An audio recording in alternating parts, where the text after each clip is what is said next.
마음의 문이 열리고 그리고 주 예수 그리스도를 개인의 구주로 영접할 수 있게 되기를 원합니다. 그리고 이제 이미 주 예수 그리스도를 영접하고 구원받은 사랑하는 성도들은 복음을 통해서 우리가 더욱더 하나님 앞에 영광을 돌리는 그러한 귀한 시간이 되기를 원합니다. 우리 지금 고린도후서 6장 1절 2절을 함께 봉독을 하시고 우리가 말씀을 나누게 하겠습니다. 6장 1절로 우리가 하나님과 함께 일하는 자로서 너희를 권하노니 하나님의 은혜를 헛되이 받지 말라. 이르시되 내가 은혜 베풀 때 너희에게 듣고 구원의 날에 너를 도왔다 하셨으니 보라 지금은 은혜 받을 만한 때요 보라 지금은 구원의 날이로다. 오늘 우리가 이제 제목을 하나님의 은혜를 헛되이 받지 말라라고 하는 제목입니다. 한번 같이 한번 따라해 보세요. 하나님의 은혜를 헛되이 받지 말라. 지금은 은혜 받을 만한 때고 지금은 구원 받을 만한 때라고 했습니다. 멀지 않아 우리가 믿고 있는 하나님의 아들 예수 그리스도가 공중에 재림하게 될 때에 우리가 일상적으로 세상에서 아무런 계획이 없이 또 우리가 평상시에 어떤 사람은 직장에서 어떤 사람은 사업 현장에서 어떤 사람은 가정에서 여러 가지 다양한 이러한 환경 속에서 일상적으로 생활하는 가운데 어느 날 한순간에 예수 그리스도가 공중에 나타나게 될 때에 구원받은 모든 거듭난 하나님의 자녀들은 순식간에 눈 깜짝할 사이에 지상에서 사라질 날이 오게 될 것입니다. 이것을 가리켜서 휴거라고 이야기하는데요. 이러한 날이 이제 점점 가까이 오고 있습니다. 우리가 지금 현재 살아가는 이 세상은 예수 그리스도의 다시 오심을 재촉하고 있는 이와 같은 이 마지막 시대를 우리가 살아가고 있지 않나 하는 생각을 하게 됩니다. 지금부터 약 8년 전에 작고한 박완서라고 하는 분이 있습니다. 이분이 이제 그 작가거든요. 근데 이제 이분이 그 글을 쓴 내용을 잠깐 제가 좀 소개를 하는데요. 어느 날 즐겁게 저녁 식사를 마치고 그리고 이제 귀가를 했는데 갑자기 허리가 뻐근했습니다. 근데 자고 일어나면은 괜찮겠지 했는데 자고 일어나도 여전히 이제 허리가 아파가지고 도저히 앉아 있을 수가 없어서 이제 이분이 세면대에서 뭐 세수조차도 할 수 없고 허리를 구부릴 수도 없고 굉장히 어려운 일이 있어서 이제 물건을 줄 수도 없고 양말도 제대로 못 신고 기침하는 일이나 앉았다 일어나는 일 여러 가지로 이 쉬운 일이 아니에요. 어쩔 수 없이 이제 병원을 다녀왔는데 이제 병원에 다녀온 결과 이제 큰 그 병은 아니니까 이제 집에서 잘 쉬고 몸 관리를 좀 잘하면은 좋겠습니다. 라고 이렇게 해가지고 일단 이제 병원에서 퇴원을 해가지고 왔는데 그 몸속에서 이런 소리가 들리더라는 거예요. 실은 그동안에 목이 결리고 그리고 손목도 아프고 또 어깨도 힘들고 눈도 피곤하고 구석구석이 여러 가지로 이제 불평을 하기 시작을 했다고요. 이때 이제 중국의 속담이 떠올랐습니다. 기적은 하늘을 날거나 바다 위를 걷는 것이 아니라 땅에서 걸어 다니는 것이다 라고 하는 중국 속담이 있습니다. 어느 날 이분이 이제 병문안을 다녀왔어요. 어떤 환자가 있어가지고 병문안을 다녀왔는데 이분이 이제 병문안을 다녀와가지고 그 환자가 병상에서 무슨 생각을 하고 있을까? 좋아하는 사람들과 웃으며 이야기하고 함께 식사하고 함께 차도 마시고 여러 가지로 이제 산책하는 등 이러한 사소한 일들이 아니겠는가. 그래서 이 박완서 씨가 크게 걱정하지 말라고 하는 진단을 받고 돌아와 가지고 아침에 벌떡 일어났는데 얼마나 하나님 앞에 감사를 드렸는가. 오늘 우리가 이 시간에 감사하는 마음이 있느냐 하는 것입니다. 그런데 안구 하나를 갈아 끼우는데 1억이라고. 그러면 2개 다 갈아 끼우면 얼마가 들겠어요? 2억이 듭니다. 근데 이게 신장 있잖아요. 신장, 콩팥. 신장을 하나 바꾸는데 3천만 원. 심장은 뻗떡뻗떡 뛰잖아요. 심장을 바꾸는데 얼마나 들어갈 것 같아요? 뭐 이게 정확한 건 아닙니다만 하여튼 5억이 들어간다. 5억. 심장 하나 갈아 끼우는데. 간 이식을 하는데 7천만 원. 또 팔다리가 없어가지고 수족과 의족을 하려면 거기도 많은 돈이 필요하겠죠, 그죠? 지금 우리가 2눈을 뜨고 2다리를 가지고 2손을 가지고 건강하게 걸어 다닐 수 있다고 하는 거 얼마나 하나님 앞에 감사합니다. 우리 사람의 몸에 약 51억에 넘는 재산을 가지고 사람이 걸어 다니고 있다고 그래요. 51억. 그런데 51억이 넘는 이 재산을 지니고 다니는데 요즘에 뭡니까? 아파트가 얼마나 가요? 51억짜리 아파트면 굉장하겠죠, 그죠? 우리가 이 걸어다니는 아파트라고도 생각을 한다면은 우리는 51억짜리를 우리는 매일 우리가 이제 같이 걸어다니는 겁니다. 그런데 이게 이제 갑작스러운 사고로 119에 앰뷸런스에 실려갈 때에 거기 한번 실려가면은 돈이 얼마나 35만 원을 줘야 된대. 앰뷸런스 한번 불러가지고 타고 가면은 36만 원 한 시간에 36만 원. 그러니까 뭐 몇 시간씩 달리면 돈이 막 올라가겠죠. 자, 그런데 우리가 이 2다리로 걸어 다니며 눈, 코, 입으로 공기를 그냥 마시면서 하루에 860만 원씩을 번다. 하루에 860. 그러니까 51억짜리 몸에다가 매일 860만 원을 우리가 벌어들인다는 거예요. 그러니까 우리가 오늘 살아있다고 하는 자체가 가만히 있어도 우리가 860만 원을 버는 거예요. 그러니까 얼마나 하나님 앞에 감사하냐. 그래서 제가 이 글을 보면서 제가 생각을 해봤습니다. 이 모든 것들은 돈만 있으면은 오늘날 우리의 몸에 있는 모든 이 기능들을 갈아 끼울 수 있는 이러한 시대에 우리가 살고 있습니다. 그야말로 이 시대는 우리의 이 몸에 있는 그 인체의 중요한 부분들을 전부 다 갈아 끼울 수 있다 하는 얘기입니다. 그래서 6천만 불의 사나이가 예전에는 공상영화에 있었지만 지금은 이게 실제적으로 있어요. 그런데 돈으로 살 수 없는 것이 있습니다. 그건 뭐예요? 영생은 돈으로 살 수가 없습니다. 사람의 생명은 돈 주고도 안 된다는 얘기입니다. 오래전에 미국의 케네디 대통령의 부인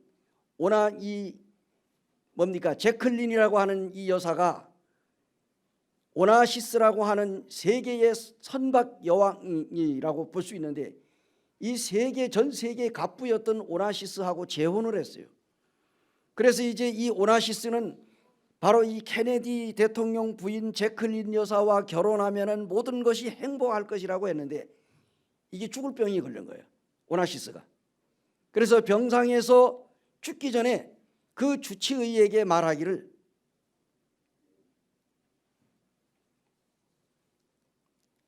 나의 모든 재산을 모든 돈을 내가 다 가지고 있었지만은 돈으로도 행복은 살 수가 없습니다. 이 한마디를 하고 죽었습니다. 따라해 보세요. 영생은 돈으로 살 수 없다. 우리가 오늘 이 시간에 어떻게 하면은 우리가 영원한 생명을 얻을 수 있느냐?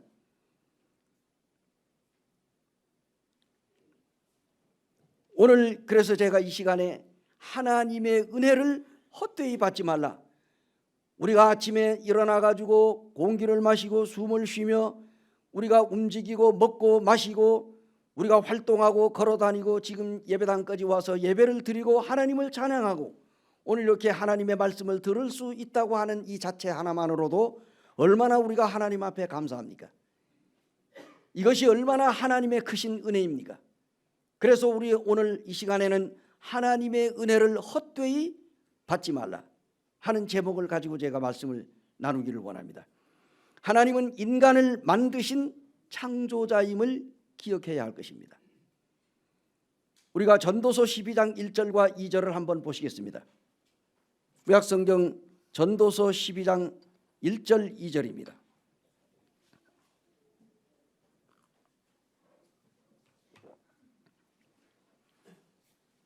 찾으셨으면 함께 봉독하시겠습니다. 너는 청년의 때에 너의 창조주를 기억하라. 곧 곤고한 날이 이르기 전에 나는 아무 낙이 없다고 할 해들이 가깝기 전에 해와 빛과 달과 별들이 어둡기 전에 비 뒤에 구름이 다시 일어나기 전에 그리하라. 여러분 386이라고 하는 이야기를 들어봤죠? 그래서 많은 사람들이 386 세대라 이런 얘기를 자주 씁니다. 386 세대가 뭡니까? 386 세대라고 하는 게 뭘 얘기하네? 어떤 사람이 재미난 이야기를 했어요. 386 세대라고 하는 것은 이거는 3.1절을 뭡니까? 이게 일제 36년을 경험하지 못한 사람들, 이게 그 다음에 8은 뭐냐? 8.15 해방을 겪어보지 않은 사람들. 6은 뭐냐? 6.25를 겪어보지 않은 사람들. 이런 사람들을 386이라 이렇게 이제 비유를 했는데요. 실제적으로 이 386 세대라고 하는 것은 뭡니까? 30대, 그 다음에 80년도의 학번, 80학번이지. 대학교 뭐 몇 학번 하더니. 그 다음에 6은 뭐냐? 60년대 태어난 사람. 이런 사람을 386이라고 얘기를 합니다. 그래서 몇 년 전에 뭐 386 세대, 386 요즘에는 그런 말이 쑥 들어갔는데 제가 이제 이런 생각을 해봤어요. 오늘날 교회 안에도 이 386 세대들이 많아야 한다. 다시 말하면 젊은 세대들이 많아야 합니다. 그리고 영적으로 그들이 깨어 있어야 합니다. 헌신해야지 교회가 부흥되고 성장할 수 있습니다. 오늘 조금 전에 우리가 스리랑카 단기 선교팀들이 나와가지고 또 율동을 하면서 찬양을 했습니다. 이들이 매년 한 차례씩 스리랑카에 가서 약 9박 10일 동안 이렇게 1차, 2차, 3차를 해서 선교지를 다녀와서 참 이들이 나름대로의 많은 신앙이 변화가 있고 또 직접적으로 그 선교지에 가서 거기에 하나님을 알지 못하는 이와 같은 사람들을 우리나라 60년대와 같은 그러한 환경 속에서 살아가는 이와 같은 그 사람들에게 언어도 소통되지 않고 환경도 다르고 여러 가지 이런 음식 문화도 다른 이런 곳에서 그들과 경험하면서 또 그들과 함께 기도하고 복음을 전하고 또 봉사하고 이런 일들을 실제적으로 경험하고 돌아왔습니다. 그리고 지금 많은 세계적으로 지금 선교사들이 분포되어 가지고 열심히 복음을 전하고 있습니다. 이게 얼마나 좋습니까? 지금 이제 우리나라가 과거에는 선교사들에 의해 가지고 복음을 받아들인 민족인데 이제 우리나라가 포화 상태가 되었다 하나요? 우리나라가 이제 88 올림픽을 경험하고 나가지고 GNP가 높아지고 우리가 이제 먹고 살만해지니까 사람들의 마음이 배가 불러가지고 그리고 이 육신적으로도 이제는 부족할 것이 없어. 눈만 뜨면은 볼 것들이 많고 생각하고 우리가 듣고 하는 모든 것들이 너무나도 풍요로워요. 그러한 곳에 살다 보니까 우리의 마음이 세상의 모든 것들로 꽉 차가지고 더 이상 이제 하나님이 들어갈 틈이 없는 거예요. 그러다 보니까 사람들이 하나님에 대해서 잘 듣지도 않으려고 그러고 믿지도 않으려고 하니까 이제 우리가 받은 것을 되돌려줘야 하지 않느냐. 그래서 이제 선교사들이 파송되어 가기 시작하면서 이제는 대한민국이 아닌 해외에 나가서 복음을 전하고 열심히 선교를 하고 있습니다. 감사한 일이죠. 그러나 우리가 중요한 것은 이 한국의 모임들이 복음이 전파되고 교회가 부흥하고 성장하고 이 지역 교회가 살아남지 않으면 선교가 어려움을 겪을 수 있습니다. 그래서 우리는 이것이 동전의 양면성이 있듯이 우리 이 지역 교회들이 우리는 이제 이 선교와 이 국내 선교와 국외 선교를 우리는 조화를 잘 이루어야 될 것입니다. 균형 감각이 잘못되게 되면은 한쪽으로 기울어지게 될 때 이게 균형을 잃게 될 수가 있습니다. 그러므로 우리가 이제 이 청년의 시대에 정말 하나님께서 원하고 바라는 것이 뭐냐? 이 젊은이들이 깨어 있어서 정말 믿음 안에서 견고히 서 있기를 우리 하나님께서는 원하십니다. 그래서 청년의 때를 바로 살아야 노년이 즐거울 수가 있는 거예요. 여러분 어떻습니까? 그러므로 본문 전도서 11장 9절에는 청년이여 내 어린 때를 즐거워하며 내 청년의 날을 마음에 기뻐하여 마음에 원하는 길들과 내 눈이 보는 대로 행하라. 그러나 하나님이 이 모든 일로 말미암아 너를 심판하실 줄을 알라 하고 경고하고 있습니다. 청년은 뭡니까?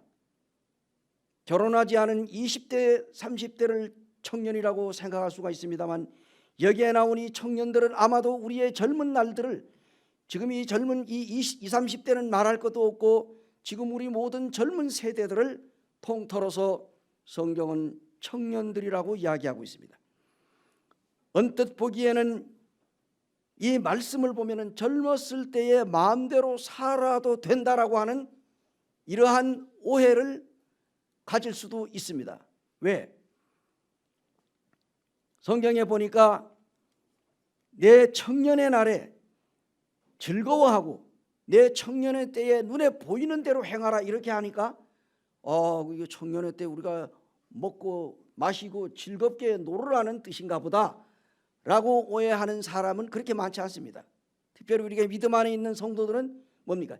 젊은 날에 우리가 즐거워하고 기뻐하고 이렇게 살지 마음대로 살으라는 얘기는 뭡니까? 하나님 앞에서 자기가 원하는 것을 하면서 죄짓고 마음대로 살아라 그런 뜻은 아니죠. 그런데 성경에 보게 되면은 그래서 성경을 오해해가지고 사람들이 인생을 즐기며 방탕한 삶을 살라고 하는 그러한 뜻으로 해석될 것이 아니라 하나님은 청년의 때에 정말 인생의 황금기인 이 청년의 때를 결코 그렇게 헛되이 살지는 말아라 하는 이야기입니다. 옛날에 우리나라가 정말로 찢어지게 가난하게 살았던 시절이 있었습니다. 굶기를 밥 먹듯 하고 정말 고통스러운 그와 같은 이 시절을 우리가 지나왔습니다.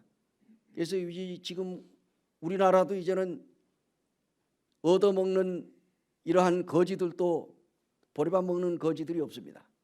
다 쌀밥 먹고요.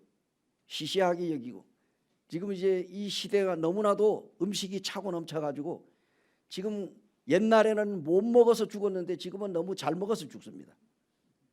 그렇죠, 그죠? 그래서 지금 안 먹으려고 노력을 하잖아요. 어떻게 하면 살을 빼볼까? 어떻게 하면 다이어트를 해가지고 몸을 좀 날씬하게 가꾸어 볼까? 근데 우리나라 유행가가 하나 잘못된 게 있어요. 노세 젊어 노세 늙어지면 못 노나니. 그죠? 이 노래가 여러분 어떻게 생각합니까? 우리가 잘 얼핏하게 되면 그래 다리 힘이 좋아야지 놀러도 다니지 그러니까 늙어지면은 무릎도 아프고 다리가 아프고 허리도 아프니 잘 못 놀러 다니니까 젊을 때 그냥 시컷 놀러 다니자 이렇게 해가지고 젊은이들이 일하지 않고 놀러만 다닌다고 하면 어떻게 돼 있어요? 이 노래를 좀 바꿔가지고 노세 노세 늙어 노세 젊어서는 일하세 이렇게 좀 가사를 바꿨으면 안 좋아하나 하는 생각 듭니다. 예. 근데 미국에는 안 그래요. 미국은 젊어서 열심히 직장을 다니든 사업을 하든 돈을 벌어요. 그리고 65세가 딱 되게 되면은 나라에서 연금이 나옵니다. 그래가지고 노년을 즐기는 거예요. 젊을 때는 그냥 열심히 자기 가정을 위해서 사회를 위해서 국가를 위해서 일하는 거예요. 우리나라도 그래야 돼요. 얼마 전에 보니까 서울에서 청년들에게 젊은 사람들에게 실업자 청년들에게 매월 50만 원씩 지급을 하겠다. 어떻게 생각하세요? 청년들은 뭐 50만 원 가만히 있어도 50만 원씩 착착 들어오는데 일할 만 나겠어요? 일 안 해도 50만 원씩 준다고 봐. 이게 잘하는 거예요? 그러면 젊은이들이 일하려고 하겠느냐고? 안 하지. 가만히 있어도 50만 원씩 들어오는데. 젊어서 부지런히 일하고 늙어서 놀아라 이거예요. 이게 정상이에요. 그래서 예전에 박정희 대통령이 가만히 보니까 이 노래가 완전히 잘못된 거예요. 노세 노세 젊어 노세 늙어지면 못 논다. 그래가지고 이 노래를 금지시켰어요. 젊은 사람들이 일도 안 하고 술 먹고 그냥 뭐 동네방네 가서 떨어져 노세 노세 젊어 노세 하니까 일 안 하잖아. 그래서 이제 이 노래를 금지시키고 새마을 운동을 펼쳤어. 그러니까 새마을 운동의 노래가 뭐예요? 새벽종이 울렸네. 이게 새벽종으로 울린 거예요. 예당 6시만 딱 되면은 그냥 동네방네 그냥 마이크로 스피커로 그냥 새벽종이 울렸네 새마을 운동 노래가 나오니까 이게 계속해서 사람들의 귓전을 때리니까 열심히 일한 거예요. 그래가지고 지금 이렇게 그래도 우리나라가 살만한 거 아닙니까? 예. 어쨌든 간에 이제 우리는 이제 청년의 때는 마음껏 꿈을 펼치고 그리고 뭐예요? 열심히 일하는 때 놀러 다니는 때가 아니다 하는 얘기입니다. 교회도 마찬가지예요. 젊은 사람들이 많아야 돼. 우리가 지금 여기 보면은 우리가 이 각 교회 지역교회 지금 이 젊은 청년 형제 자매들이 많은 거 얼마나 하나님 앞에 감사합니까? 일은 누가 해요? 젊을 때 일할 수 있는 거예요. 교회에서.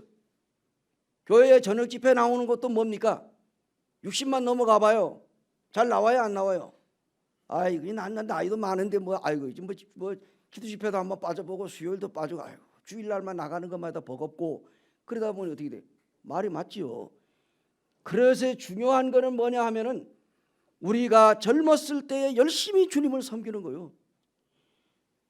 집회에 우리가 열심히 참석하고 또 교회에서 은사를 따라서 열심히 주님을 섬기는 겁니다. 이러한 교회가 건강한 교회예요. 그래서 우리가 이제 청년의 때는 금방 지나갑니다. 여러분 청년의 때 금방 지나가요. 저도 여러분과 같은 청년의 때가 있었습니다. 제가 27살 때에 주님의 부름을 받아가지고 이 사역을 시작한 지가 올해가 39년 원주에만 39년이지 제가 이 고향에서 1년 6개월을 했으니까 40년이 넘었습니다. 그래가지고 청춘을 주님의 복음을 위해서 나름대로 지금까지 지나온 거예요. 여러분과 같이 젊은 날이 있었다는 얘기입니다. 지금은 이제 머리에 이제 서리가 내려가지고 머리가 이제 허옇게 됐지만은 정말 이와 같이 우리가 이 젊음은 금방 지나가는 거예요. 여러분 30대 후반만 넘어가봐야 금방 40대지요. 40 후반 넘어 50대 60대 금방이에요. 그렇지 않습니까? 그래서 우리가 언제 하나님을 기억해야 되느냐. 물론 늙어서도 죽기 전에 예수 믿으면 다행이지만은 기왕이면 우리가 젊었을 때에 예수님을 믿고 구원받아 그리고 젊었을 때에 우리가 교회 일을 하는 거예요. 주님이 나에게 주신 은사를 따라 열심히 충성스럽게 주님을 섬기기를 원하는 마음이 있습니다. 언제 하나님의 은혜를 우리가 기억해야 할까요? 곤고한 날이 이르기 전에 나는 아무 낙이 없다고 할 해가 오기 전에 창조주 하나님을 기억하라는 것입니다. 젊은 청년의 날에 마음껏 비전을 가지고 열심히 기쁘게 원하는 길과 눈에 보이는 대로 행하며 살아라. 그런데 어떻게 살았는가를 하나님께서 마지막 날에 심판하겠다는 얘기. 우리가 젊은 날에 어떠한 삶을 살았던 간에 마지막 날에 하나님께서 심판하시겠다 그러니 결산을 하겠다는 얘기입니다. 하나님께서 주신 이 젊음을 어떻게 보내느냐, 여기에 대한 심판을 하나님이 하시겠다는 얘기죠. 그런데 청년의 때 내 마음에 머물게 해서 안 되는 한 가지가 있다. 그것이 뭐고? 악입니다. 악을 버려라 그런 의미. 내 몸 안에 악이 머물러 있어서는 안 됩니다. 청년의 때에는 근심거리도 많지만은 죄의 유혹이 많아요. 죄. 여러분, 마지막 때는요, 사탄 마귀가 사람에게 잠을 안 재웁니다. 이해가 되시나요? 여름철 같은데 서울에 가가지고 서울대학 쪽으로 뭐 저런 홍대 저런 데로 가봐. 사람들 잠 자요, 안 자요? 젊은이들 잠 안 잡니다. 그죠? 예, 물론 아주 안 자지는 않겠지만은 자면 이 사단 마귀는 잠을 안 재우는 거예요. 밤에도 그냥 뭐 우선 사람이 그렇잖아요. 동물들을 잠을 안 재워요. 여러분, 닭을 잠을 재워요, 안 재워요? 양계장이 일하는 사람들 닭 잠을 재웁니까? 안 재워요. 24시간, 낮에는 물론 불 켤 일이죠. 밤에도 불 밝혀놓고 계속해서 이 닭장 우리에다가 한 마리씩 넣어놓고 그다 계속 먹이를 주는 거야. 불이 밝으니까 이게 아주 그지 밤이 아닌 줄 알고 계속 모이 먹고 그리고 거기서 알을 낳는 거예요. 사람이 참 돈 벌기 위해서 잔인합니다. 예, 그거 우리가 사 먹고 있지만, 예. 어쨌든 이제 그리고 꽃이 아름다울수록, 그죠? 해충이 많이 끼어. 꽃이 아름다울수록. 마찬가지로 우리가 젊을 때에, 청년의 때에 죄의 유혹을 가장 많이 받는다 이 얘기입니다. 그러니까 이 청년의 시절을 우리가 활용을 해야 돼요. 그래서 이 교회 안에 청년들이 정말 예수님을 믿고 구원받은 다음에 놀랍게 그들의 믿음이 변화가 되어서 주님을 위해서 살고 있는 이 청년 형제 자매들 볼 때 마음의 기쁨이 있습니다. 그러면 오늘 이 시간에는 하나님을 기억하는 삶을 살아야 하는데, 짐승과 사람은 하나님의 창조물입니다. 그런데 짐승에게는 무엇을 생각할 수 있는 기능과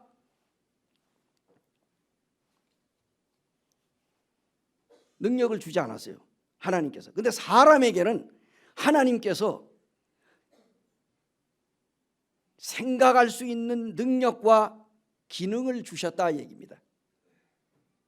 인간이 기억해야 할 것이 있는데, 이것은 바로 하나님은 나의 창조자이시다, 또 나는 하나님의 피조물임을 기억해야 된다는 거예요.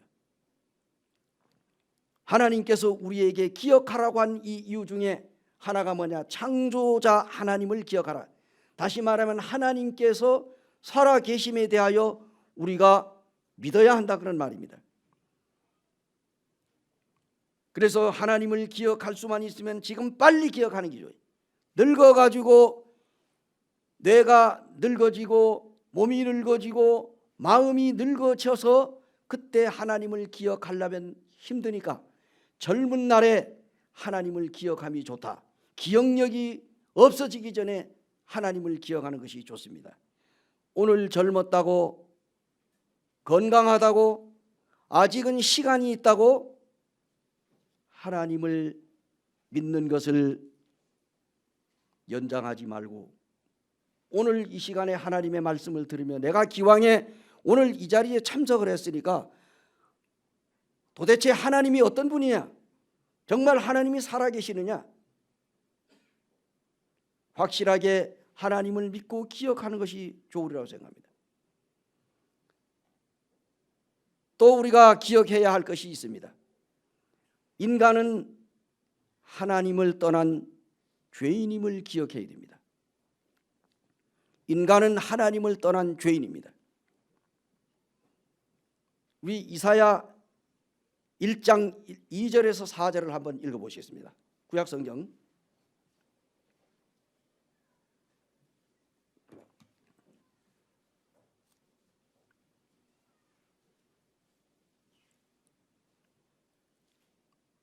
왜 인간이 하나님을 떠난 죄인인지 이사야 1장 2절에서 4절 같이 한번 읽어보시겠습니다. 시작. 하늘이여 들어라, 땅이여 귀를 기울이라. 여호와께서 말씀하시기를 내가 자식을 양육하였거늘 그들이 나를 거역하였도다. 소는 그 임자를 알고 나귀는 그 주인의 구유를 알건만은 이스라엘은 알지 못하고 나의 백성은 깨닫지 못하는도다 하였도다. 슬프다 범죄한 나라요 허물진 백성이요 행악의 종자요 행위가 부패한 자식이로다. 그들이 여호와를 버리며 이스라엘의 거룩하신 이를 만홀히 여겨 멀리하고 물러갔도다. 하나님이 이스라엘 민족을 지상 선민으로 택하시고 세상의 어느 나라도 경험하지 못한 축복을 누리도록 이스라엘 민족에게 하나님이 허락하셨습니다. 오직 하나님만이 참 신이요 인류를 창조하신 하나님이심을 믿고 그 하나님만 예배하고 섬겨야만 하며 온 인류를 대표하여 하나님으로 하여금 지상 선민으로 특별히 구별된 민족이 바로 오늘날의 유대민족입니다. 그런데 이들이 하나님의 은혜를 배반하고 우상 숭배에 빠지고 하나님을 떠났습니다. 그래서 본문 우리가 방금 읽은 이 위의 내용은 하나님을 떠난 이스라엘의 범죄 행위를 경고하고 있는 것입니다. 이것이 바로 오늘날 이 위에 있는 내용이 하나님의 품을 떠난 죄인들을 향하신 하나님의 메시지라고 생각을 하시기 바랍니다. 아직까지 이 자리에서 교회는 다니고 또 교회 다녀본 경험도 있고 성경도 알고 많은 사람들이 요즘에 이 기성교회 다니는 사람들이 교회 다니는 것을 하나님 믿는다고 생각합니다. 교회 다닌다고 하나님 믿는 겁니까? 누렇다고 다 금입니까? 호박에다 줄 긋는다고 수박이 됩니까? 개꼬리 3년이면은 쪽제비 꼬리가 됩니까? 이런 얘기가 있어요. 개꼬리 3년이면 황모되나. 황모가 뭐예요? 누르황자인데 이것이 이 족제비 꼬리를 얘기하는 거예요. 옛날에 그 족제비 잡아가지고 그 내장 다 속에 다 빼고 그 껍질 벗겨가지고 말려가지고 그래 팔았잖아요. 그게 바로 이 족제비 갖다가 뭐라 그랬어요? 족제비 이게 뭐 이렇게 목도리 하는 거지. 족제비 털. 아주 저도 족제비 털 가지고 목도리는 안 해봤습니다만 그거 예전에 족제비 잡아서 팔아가지고 그 털 팔고 그랬어요. 예, 이해가 되시면 지금은 족제비 잡으면 안 됩니다. 이 천연기념물이 잡으면 큰일 나요. 어쨌든 이제 여기 보면은 이게 그래서 정말 이스라엘 민족들이 하나님을 떠났습니다. 소는 그 임자를 알고 나귀는 주인의 구유를 안다는 거예요. 다시 말하면 우리 인간이 창조자이신 창조주 하나님을 믿지 못한다면은, 알지 못한다면은, 기억하지 못한다면은 짐승만도 못하다, 그런 얘기예요. 소는 그 임자를 아는 거예요. 나귀는 이 구유의 주인을 알고, 소가 임자를 알고. 요즘에 애완견 키우잖아요. 애완견 키우는 거 뭡니까? 이제는 애완견을 넘어서서 반려견이야. 아이고 요 내 새끼 어디 장에 갔다 와가지고, 아이고 또 사람 이름 지어가지고, 아이고 요 우리 딸 그때 잘 있었어, 아이고 우리 아들 잘 있었어. 이 개들 보고 이 아들 딸로 이제 호적에 올렸는지 안 올렸는지 잘 모르지만, 예, 그래가지고 또 죽어봐. 요즘에 지금 반려견 장례식장까지 만들어졌잖아요. 강릉에 있는 식구들은 어디 있는지 알아요? 그 지금 우리가 이 영동고속도로 달리고 저쪽에 북강릉 쪽으로 나가면, 아주 강릉 쭉 주문진 쪽으로 나가다 보면 고속도로에 딱 보면은 그 화장터 보이잖아요. 거기 옆에다가 반려견 이 동물 화장터도 만들었어요. 몇 년 전에 만들라고 하는 프랜카드 걸었어요. 예, 동물 화장터가 웬 말이냐 해가지고 동네방네 이제 막 프랜카드 걸어 뭐 하게요. 요즘에 반려견 믿는 사람들도 그래가지고 장례식장에 있어요. 거기에 와가지고 또 저 뭐 들은 얘기인데, 이 장례식장에 이 개가 죽었잖아요. 그런데 그 교회 나가는 그 교인이 자기네 이 애완견이 죽었어. 목사님이 와서 기도 안 해준다고 삐져가지고 다른 교회로 나간다는 거예요. 예, 그런 사람들이 늘어난대요. 예, 뭐 저 조문도 하고, 거기다 조의금도 좀 내고, 거기서 뭐 천국 가는지 지옥 가는지 자우지간한테 기도를 해줘야 할 거 아니에요. 근데 이 교인들이 자기 그 애완견이 죽었는데 이 문상 안 온다고 삐진 거예요. 여러분, 이게 말이 됩니까? 예. 애완견 키우는 사람을 제가 무슨 나무라는 거 아닙니다. 키울 수만 있으면 키우죠. 저도 강아지 좋아합니다. 예. 그런데 우리가 중요한 것은 이 애완견이 집에서 집 지키고 있다가 주인이 돌아오면은 얼마나 반가워가지고 이리 뛰고 저리 뛰고 그냥 꼬리치고 반가워하니까 이거 저기 귀엽죠. 사람들 그렇게 안 합니다. 그죠? 예, 그러니까 홀로 사는 사람들이 그거 키우는 거요. 예, 잘 키우시기 바랍니다. 그런데 중요한 건 뭐냐? 이렇게 짐승들도 자기를 키우는 주인을 알아보는데 하물며 오늘날 우리가 인간이 만물의 영장이라고 하는 사람이 사람을 만드신 창조주 하나님을 믿지 않고 그분을 공경하지 않는다는 건 문제가 있지 않겠어요? 그래서 성경에 나온 거예요. 하나님께서 소는 그 임자를 알고 나귀는 주인의 구유를 알건만은 내 백성은 나를 멀리하고 나를 거역하고 우상숭배에 빠져서 멀리 떠나갔다. 이것이 바로 누굽니까? 오늘날 아직까지 하나님 앞에 돌아오지 않은 하나님을 떠난 사람들에게 경고하는 것입니다. 이 내용은 바로 오늘날 우리의 하나님의 품을 떠난 이 죄인들을 향하여 하나님이 하는 메시지입니다. 창조주 하나님을 알지 못하는 것, 이성 없는 짐승만도 못하다는 거예요. 그래서 우리가 시편을 보게 되면은 시편 49편에 가도 보면은 그런 말씀이잖아요. 인간은 존귀하나 장구치 못하며 멸망하는 짐승과 같도다.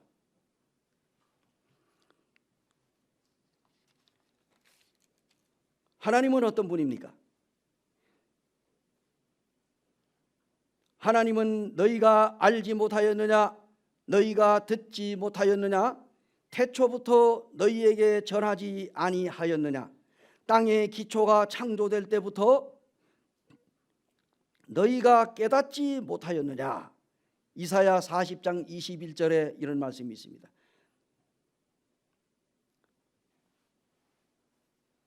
하나님은 천지를 창조하신 창조주이십니다.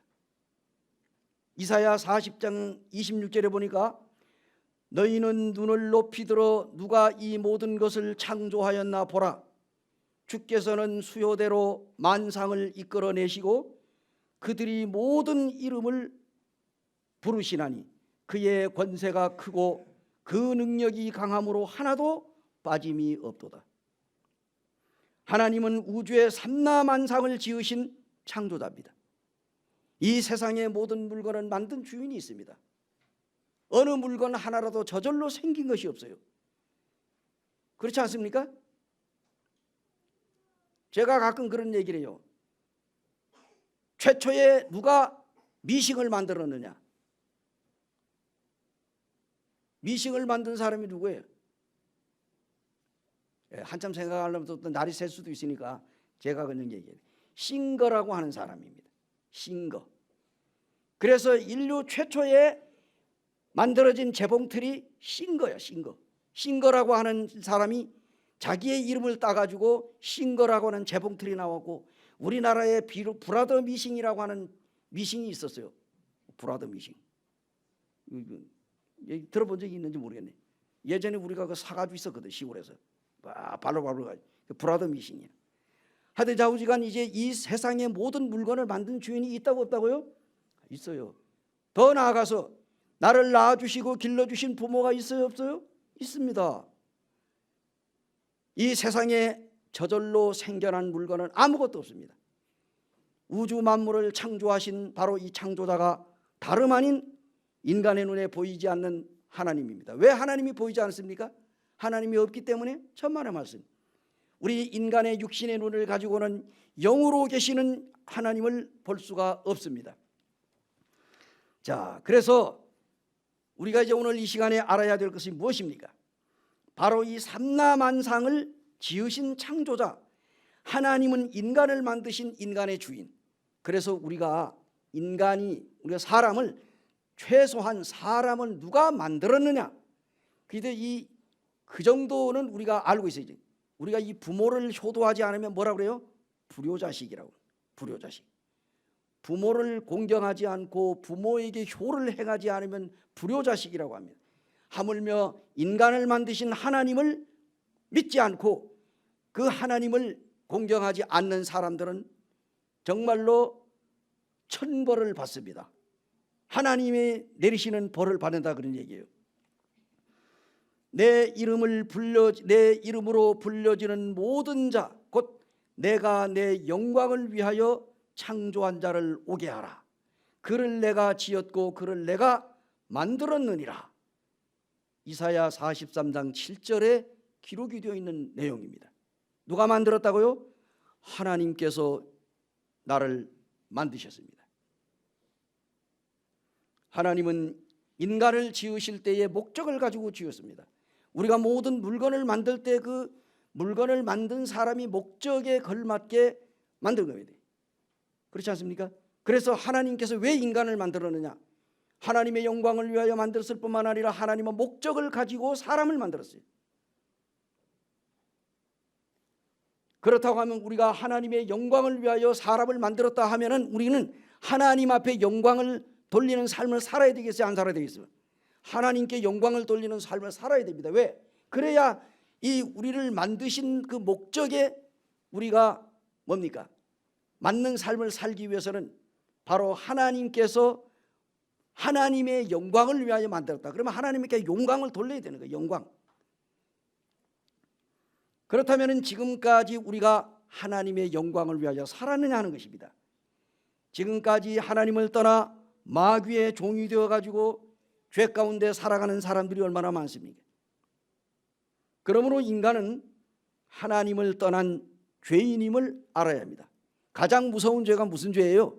하나님을 믿지 않는 죄잖아요. 그러기에 요한복음 16장 9절에 뭐라고 그랬어요? 죄에 대하여라 하면 저희가 나를 믿지 아니하며 그러지. 믿지 않는 죄. 우리가 왜 지옥 갑니까? 내가 태어나서 죽을 때까지 살아가면서 짓는 죄 때문에 지옥 가는 거 아니잖아요. 그럼 뭔 죄 때문에? 예수 그리스도를 믿지 않는 것. 하나님께서 자기 아들 예수를 세상에 보내가지고 그 예수님이 나를 위하여 십자가 위에 못 박혀 죽으심으로 나의 모든 죄를 용서해 주신 그 예수 그리스도 그분을 감사함으로 믿지 않는 죄, 이것이 가장 무서운 죄입니다. 그래서 우리가 지옥을 간다 하면은 내가 태어나서 살아가면서 짓는 죄 때문에 지옥 가는 것이 아닙니다. 오늘날 교회 다니는 많은 사람들이 오해하고 있어요. 자기가 살아가면서 짓는 죄 때문에 지옥 가는 줄 알고 그 죄를 졌을 때 날마다 울고 불고 하나님 앞에 이 죄인 용서해 달라고 울고 불고 하는 거예요. 예, 물론 우리 울고 불고 기도하는 거 잘못된 거 아닙니다. 우리는 막 울어야죠. 자기 죄 때문에 통회하고 울어야 됩니다. 그런데 운다고 해서 그것이 구원이 아닙니다. 우리가 잘못 오해하고 있는 것은 회개라고 하는 것이 뭐예요? 회개. 메타노에오. 회개. 방향을 바꾸다, 돌아서다, 관역을 맞추지 못한 것입니다. 관역을 맞추지 못한 게 뭐예요? 하마르티아라고. 죄가 하마르티아예요. 하마르티아라고 하는 건 관역, 이 화살이 관역을 맞추지 못하고 빗나가는 거예요. 잘못되다, 넘어지다, 걸려 넘어지다, 죄를 범하다, 이런 메타노에오. 회개는 우리가 손등을 엎어놓는 거예요. 방향을 바꾸는 거예요. 방향. 내가 가던 길을 멈추고 돌아서는 겁니다. 그래서 회개는 돌이킬 회자 고칠 개자예요.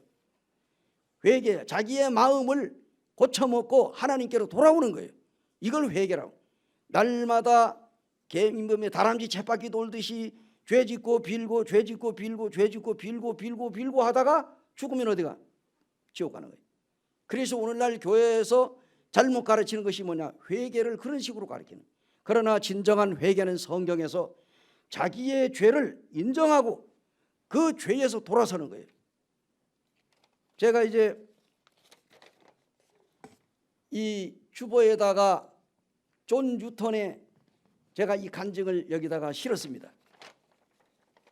존 뉴턴이 그가 방탕한 삶을 살다가 정말로 그가 노예 상인이 돼가지고 탈영도 하고 그가 엄청나게 가정에도 자기 어머니가 일찍 돌아가시므로 또 아기 아버지가 재혼을 했고 여러 가지로 가정 환경도 있지만은 그가 이제 이 배를 타면서 성격이 더욱더 거칠어졌어요.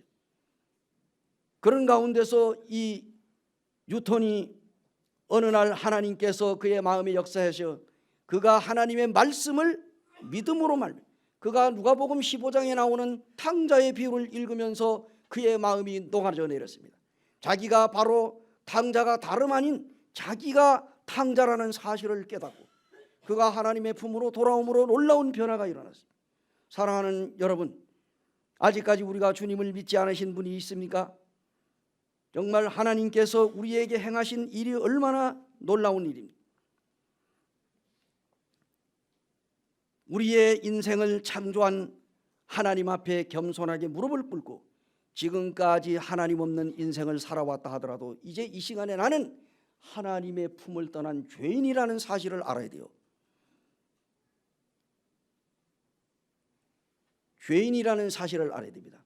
그래서 성경에는 로마서 3장 10절에 모든 사람이 죄를 범해 의인은 없나니 하나도 없다. 로마서 3장 23절에는 모든 사람이 죄를 범하였으며 하나님의 영광에 이르지 못한다. 로마서 3장 10절에는 의인은 없나니 하나도 없다고 그랬습니다. 이 세상에 태어난 사람들 중에 의로운 사람은 하나도 없어요. 전부 다 죄인이야. 왜? 태어날 때부터 죄를 가지고 태어났기 때문에 죄인이다. 죄를 져서 죄인이 아니라 죄 가운데서 태어났기 때문에 죄인이. 흑인이 뭡니까? 태어날 때는 백인으로 태어났는데 너무 그냥 태양을 많이 햇빛을 너무 많이 쐬어가지고 그래가지고 흑인이 됐습니까? 뭐 거무스름하게 탈 수는 있겠지. 술람미 여인처럼. 그렇다고 해서 그 흑인이 되는 건 아니에요. 근본적으로 흑인은 뭐냐? 아버지 어머니가 흑인이기 때문에 그의 자식으로 태어나면 똑같은 흑인으로 태어나요. 피부 색깔이 검게 되는 겁니다. 예. 이거 모르는 사람 누가 있어요? 다 아는데. 근데 왜 이렇게 얘기를 합니까? 모르는 사람이 있을 수 있으니까. 인간은 하나님 앞에서 죄인으로 태어났는데 자기는 죄가 없다고 빡빡 우기는 사람이 있습니다. 그래서 성경에는 의인은 없나니 하나도 없다. 모든 사람이 죄를 범했다. 모든 사람. 이러므로 한 사람으로 말미암아 죄가 세상에 들어오고 죄로 말미암아 사망이 왔나니 이러므로 한 사람이 죄를 범함으로 사망이 모든 사람에게 이르렀느니라. 로마서 5장 12절에 나와 있는데 죄의 삭은 사망입니다. 죄값은 뭐라고? 죽음이야. 그래서 젊은 날에 열심히 하나님을 떠나가지고 방탕한 삶을 살아라. 그러나 잊지 말라. 내가 너를 마지막 날에 심판하겠다. 우리가 어떤 삶을 살았든 간에 우리는 마지막에 하나님 앞에 우리가 심판을 받게 될 것입니다. 그러므로 지금 죄에서 돌아서서 하나님의 은혜를 받으라는 겁니다. 고린도후서 6장 1절에 우리가 하나님과 함께 일하는 자로서 너희를 권하노니 하나님의 은혜를 헛되이 받지 말라. 은혜가 뭡니까? 은혜. 카리스. 은혜.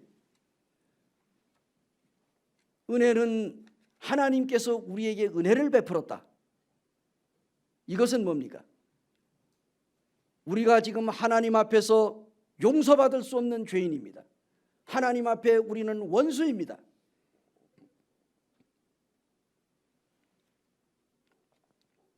그러나 하나님께서 원수인 우리 인생들을 구원하기 위해서 하나님께서 인간을 구원하기 위해서 나를 구원하기 위해서 지금으로부터 2000년 전에 하나님의 아들 예수 그리스도를 세상에 보내주신 거예요. 우리가 하나님과 함께 일하는 자로 너희를 권하노니 하나님의 은혜를 헛되이 받지 말라. 보라 지금은 은혜 받을 만한 때요, 보라 지금은 구원의 날이다. 지금 여러분 살아있을 때 안 믿으면은 죽은 다음에는 기회가 없습니다. 우리가 하나님의 아들 예수 그리스도를 믿기 전에 무엇을 우리가 깨달아야 되느냐? 나는 하나님 앞에서 죽을 수밖에 없는 죄인이라는 사실을 인정을 해야 되는. 아, 그래, 내가 지금까지 내 이 삶을 살아오면서 내가 하나님 없는 인생을 살았다. 교회는 열심히 다니고 하나님의 말씀을 듣고 신구약 성경을 딸딸딸딸 외우고 성가대를 하고 또 청년회를 하고 또 우리가 뭐 교회에서 그냥 헌금도 많이 하고 우리가 이렇게 열심히 내가 죽을 똥 살 똥 모르고 내가 열심히 하나님을 섬겨왔는데 이 정도면은 하나님께서 나를 구원하시지 않겠느냐 하고 나름대로 생활합니다. 자, 그래서 우리가 하늘에서 높고 높은 하늘의 보좌를 떠나 낮고 천한 이 땅에 사람의 몸을 입으시고 내려오신 하나님 아들 예수 그리스도. 자, 죄인을 찾아서 구원하러 오신 예수 그리스도를 믿는 것이 쉬울까요? 아니면은 내가 걸어서 하늘까지 내가 노력을 해가지고 노력을 해서 내가 공로를 쌓아가지고 하나님 앞에 인정을 받아가지고 하늘로 가는 것이 쉬울까요? 어느 것이 쉽습니까? 당연히 미국의 엠파이어 스테이트 빌딩 지하는 3층, 지하는 2층이요 지상은 100층이다. 그런데 이 지하에서부터 102층을 한번 걸어 올라가려고 해봐. 단숨에 걸어가기가 쉽지 않죠. 얼마나 걸릴까요? 꽤 걸릴 겁니다. 그죠? 그러나 다리침이 좋은 사람들은 뭐 뛰어서 걸어가기 하루 종일 가다 보면 102층까지 올라가겠지. 예. 그런데 다리가 안 좋으신 분들 102층까지 올라가는 건 쉬운 일이 아니잖아요. 그죠? 미국까지 갈 것도 없어요. 우리나라 63층 빌딩, 저 여의도의 63 빌딩, 지하가 3층이고 지상이 60층이야. 그런데 여러분 걸어가는 지석이 높이까지 제가 한번 이 전망대까지 올라가 봤어요. 63층 전망대 올라가서 한강 쫙 내려다 보니까 차들이 뭐 성냥 깎아들기 왔다 갔다 하더라고. 사람은 다 보일동말동하고. 그런데 여의도의 그 이 63층 빌딩 걸어 올라가는 게 더 빨라요? 엘리베이터 타고 올라가는 게 더 빨라요? 그게 엘리베이터 타고 가는 게 더 빠르지. 하나님의 아들 예수 그리스도, 이 예수 그리스도가 지금부터 2000년 전입니다. 지금 정확하게 말하면 AD 1년이 예수 그리스도가 탄생한 연도로 서기 1년으로 쳐가지고 지금이 2019년이야. 그래서 정확하게 2019년 전에 하나님 아들 예수 그리스도가 유대 베들레헴에 태어났습니다. 사람의 몸으로. 그분이 하나님이시잖아요. 근데 하나님의 아들이 이것이 사람의 몸을 빌려가지고 태어났어요. 그래서 예수 그리스도가 33살이 됐습니다. 30년 동안은 주로 나사렛에서 자기 아버지 육신의 아버지 요셉을 도와가지고 목수일을 했지만 그가 이제 30살이 되던 해 요단강에 가서 세례 요한으로부터 세례를 받고 본격적으로 광야에 가 40일 동안 금식을 하고 사단 마귀의 시험을 받으시고 그리고 갈릴리에 나가가지고 그리고 사람들을 제자 한 사람 한 사람씩 제자 삼아가지고 12명의 제자를 삼아 그들과 함께 다니며 복음을 전했습니다. 근데 예수님이 첫 번째 하는 말이 무슨 말이에요? 회개하라. 회개의 복음. 회개하라. 어디가 가까웠다고? 천국이 가까웠다. 회개. 이 회개가 뭡니까? 죄에서 돌아서는 겁니다. 우리 인간은 태어날 때부터 죄인입니다. 죄인이라고 하면은 기분 나쁘죠. 감옥에 들어간 죄인보다 감옥에 들어가지 않은 죄인이 더 많습니다. 많은 사람들은 자기는 감옥에 들어가지 않았으니 죄가 없다고 생각하지. 사람 앞에서는 법이 없어도 산다 하지만은 하나님 앞에서는 누구를 막론하고 다 죄인입니다. 그의 죄를 용서받아야 돼요. 그런데 인간이 죄를 어떻게 용서받았어요? 자기 힘으로는 죄를 하나님 앞에 갚을 능력이 없어. 하나님 앞에 이 죄를 갚아야 돼요. 평생 동안 아니 태어나서부터 죄인으로 태어나가지고 죽을 때까지 살아가면서 지은 모든 죄값을 하나님 앞에 계산할 수가 없어요. 갚을 수가 없어. 그래서 하나님께서 자기 아들 예수 2000년 전에 하나님의 아들 예수 그리스도를, 나 같은 죄인을 구원하기 위해서, 나를 죄에서 건져내기 위해서 하나님의 아들 예수님께서 이 땅에 오셨습니다. 그래서 그 예수 그리스도가 십자가 위에서 내가 죄값으로 십자가에서 못 박혀 죽어야 하는데 하나님께서 나 같은 죄인을 살리기 위해서 하나님 아들 예수 그리스도를 십자가에 못 박았습니다. 죄인이 죄인을 위하여 죽을 수 없습니다. 소경이 소경을 데리고 길을 갈 수 없듯이 죄인이 죄인을 위하여 죽을 수가 없습니다. 그래서 죄 없는 하나님의 아들 예수님이 십자가 위에서 피를 흘리고 죽으셨어요. 그러므로 예수님이 십자가 위에서 6번째 하신 말씀이 있습니다. 6번째 하신 말씀이 무슨 말씀입니까? 다 이루었다. 테텔레스타이. 다 이루었다. 다 이루었다는 얘기는 뭐냐? 계산 끝났다 하는 얘기입니다. 다 갚았다. 나의 죄값을, 우리 모두 인류의 죄값을 하나님의 아들 예수 그리스도가 십자가 위에서 하나님 앞에 외쳤습니다. 예수 그리스도가 이 땅에 오신 이유는 죄인을 위하여 죽으러 오셨습니다. 그래서 예수님이 죽음으로 말미암아 인간의 모든 죄값을 하나님 앞에 지불했다는 뜻이, 그러니까 예수님께서 다 이루었다 그랬습니다. 다시 말하면 다 갚았다. 지불되었습니다.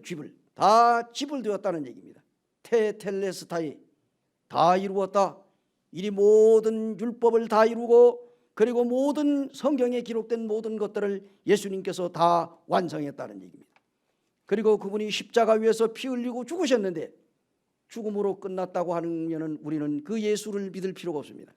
예수님은 죽으시고 무덤에 장사 지낸 지 3일 만에 정확하게 부활했습니다.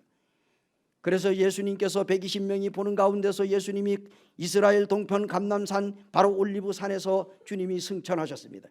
이제 주님이 우리 믿는 자들을 다시 데리러 오신다고 약속했습니다. 이제 언제가 될지 곧 오실 것입니다. 그래서 우리가 성경에 보게 되면은 너희는 지금이 뭡니까? 우리가 하나님과 함께 일하는 자로 너희를 권하노니 하나님의 은혜를 헛되이 받지 말라 그랬어요. 너희는 하나님의 은혜에 이르지 못하는 자가 없도록 하라고 히브리서 12장 15절에. 그러면 우리가 언제 죄에서 돌이켜야 합니까? 우리가 언제 죄에서 지금 우리가 죄에서 돌이켜야 돼. 우리 마음을. 내가 은혜 베풀 때 너희에게 듣고 구원의 날에 너를 도왔다 하셨으니 보라 지금은 은혜 받을 만한 때요 보라 지금은 구원의 날이로다. 바로 오늘 이 시간에 여러분이 하나님 앞에서 하나님 나는 죽을 수밖에 없는 죄인입니다. 내 행위로 내가 노력해서는 내 죄를 갚을 수가 없는데 하나님 아들 예수님이 나 같은 죄인을 위하여 십자가에 죽으시고 부활하셨다고 하니 그 예수님을 제가 오늘 이 시간에 믿겠습니다. 예수님이 제 마음속에 들어오십시오. 제가 예수님을 믿습니다. 이것이 바로 뭐라고요? 이것이 바로 구원입니다. 죄는 우리가 예수 그리스도가 2000년 전에 십자가 위에서 못 박혀 돌아가실 때 우리가 믿든지 안 믿든지 온 인류의 죄를 예수님께서 다 이루어 놓으셨습니다. 다 용서해 주셨습니다. 만에 하나 오늘 내가 지옥을 간다고 하면은 내가 짓는 죄 때문에 가는 것이 아니라 나의 일생에 지은 모든 죄를 용서해 주신 하나님의 아들 예수 그리스도를 내 마음에 믿지 않는 죄 때문에 지옥에 간다 그런 얘기입니다. 내가 지은 죄 때문에 지옥 가는 것이 아니라 지은 죄를 용서해 주신 하나님의 은혜를 헛되이 받기 때문에 그 대가로 지옥에 떨어지는 것입니다. 그렇다고 하면 우리가 어떤 사람이 되어야 되겠습니까? 우리는 오늘 이 시간에 내가 하나님 앞에 죽을 수밖에 없는 죄인이라는 사실을 인정하고 하나님 이렇게 나 같은 죄인을 위하여 십자가 위에 죽으시고 부활하시고 나를 구원해 주신 주님, 제가 예수님을 이 시간에 믿습니다. 주님 내 마음에 들어오십시오. 그리고 성경에 기록된 하나님의 말씀을 통해서 우리가 하나님 앞에 돌아오는 것입니다. 지금 곧 선택을 하고 결정을 해야 됩니다. 예레미야 21장 8절에 보니까 하나님이 우리의 인생들에게 선택권을 주셨습니다. 제가 이 시간 전략을 위해서 찾지는 않고 제가 읽거든요. 여호와께서 말씀하시기를 보라 내가 너희 앞에 생명의 길과 사망의 길을 두었노라. 너는 이 백성에게 전하라 하셨느니라. 지금 하나님께서 이 시간에 두 개의 길을 우리에게, 생명의 길과 사망의 길. 여러분 어느 길을 택할 것입니까? 지금 곧 선택하고 결정해야 됩니다. 따라보세요. 내일이면 늦으리. 내일이면 늦습니다. 왜? 오늘 죽을 수도 있어요. 바로 이 생명의 길, 천국의 길을 선택할 것이냐, 아니면은 사망의 길, 곧 지옥을 선택할 것이냐. 무엇이 죄입니까? 하나님을 경외하지 아니하며 섬기지 아니하며 하나님께로 돌아오지 않는 것이 악이요 범죄 행위입니다. 내 악이 너를 징계하겠고 내 반역이 너를 책망할 것이라. 그런즉 내 하나님 여호와를 버림과 내 속에 나를 경외함이 없는 것이 악이요 고통인 줄 알라. 주 만군의 여호와의 말씀이니라. 예레미야 2장 19절에 기록된 말씀입니다. 그러면 지금까지 범죄한 우리가 어떤 태도를 취해야 합니까?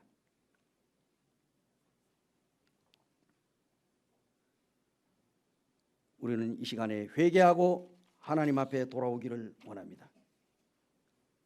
지옥은 무서운 곳입니다. 지옥은 불이 영원히 타오르는 곳입니다. 한번 지옥에 들어가면은 나올 수 없습니다. 지금 이 시간에 여러분 천국과 지옥 두 길을 중에 한 길을 선택하고 아직까지 주님을 영접하지 아니하신 분들 오늘 이 시간에 결정하시고 2000년 전에 나를 위하여 십자가에 죽으시고 부활하신 예수 그리스도, 겸손한 마음으로 오늘 여러분 이 시간에 예수 그리스도를 마음에 믿으시고 영원한 생명을 얻기를 원합니다. 정말 나는 오늘 정말 이 예배당 문을 나가기 전에 점심 먹고라도 나 이 인생 문제, 영생의 문제 해결하고 가야 되겠다. 어떻게 하면 구원받을 수 있습니까? 하는 그러한 심령을 가지고 아직 주님을 영접하지 않은 분들은 정말로 자기의 영혼을 한번 돌아보면서 구원받으시기 바랍니다. 구원받은 우리 사랑하는 성도들은 남은 생에 하나님의 영광을 위하여 사시기를 바라면서 시간에 기도하겠습니다. 은혜로우시고 고마우신 아버지 하나님,